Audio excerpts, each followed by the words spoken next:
Thanks, Ashley. And for decades, the Lions, well, they weren't just bad, they were historically bad. I hate to say it, but it's true.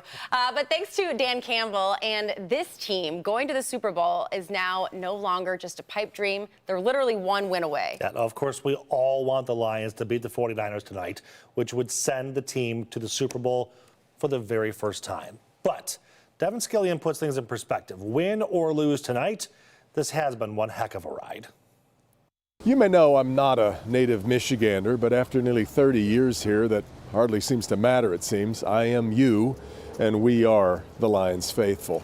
I actually grew up a Washington fan, but in middle school, my next-door neighbor loved the Lions. His family was from Detroit, and that was when I first developed a fondness for this long-beleaguered team. My favorite Lion was Lem Barney. I liked Greg Landry, too, and it was an absolute thrill when I got to meet both of them about 25 years later. Sanders has got some room to operate. And I was, of course, a Barry Sanders fan. Like me, he's a native Kansan. And like me, he came to Detroit via Oklahoma. And so when I moved to Detroit in 1995, the Lions helmet fit me pretty well. And when the Lions moved downtown to Ford Field, I immediately signed up for season tickets. And my son Griffin and I started our own Detroit tradition.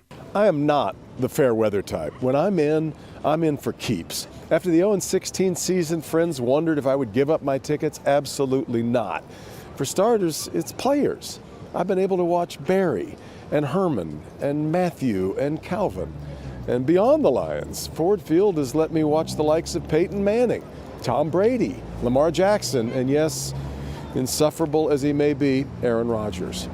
But more than that, I believe that a rich life means having passion, and a rooting interest is passion. Heartbreaking? Sure.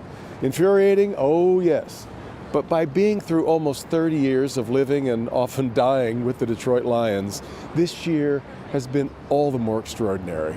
I have rejoiced on the mountaintop because I have lived in the valley. I wanted this job. Bad. By staying in the fold, I was here when Moses arrived to finally lead us out of the wilderness. And heaven knows I had bought into too many false prophets. It's grit. It's what we started with last year, guys. All you guys that were in here. It's our core foundation, man. I've always been a fan of Grit. Grit was the name of a delightful rural newspaper introduced to me by my grandfather. Spending a lot of time in the South, I do love grits for breakfast, and shrimp and grits would probably be my death row meal. And grit is what I want from my football team. Dan, you had me at grit.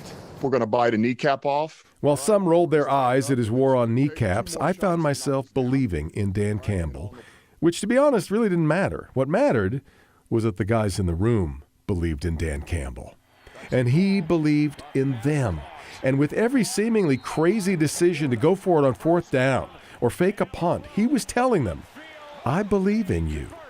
And he did it so often that they started to believe in themselves.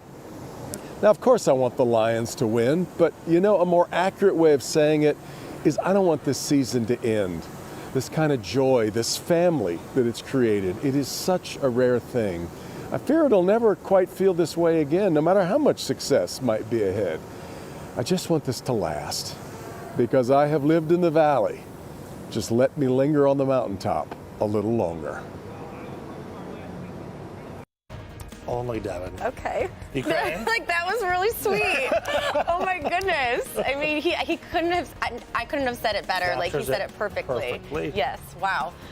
Our Moses, by the way. Literally, everything was just perfect. Thank you so much, Devin, for that.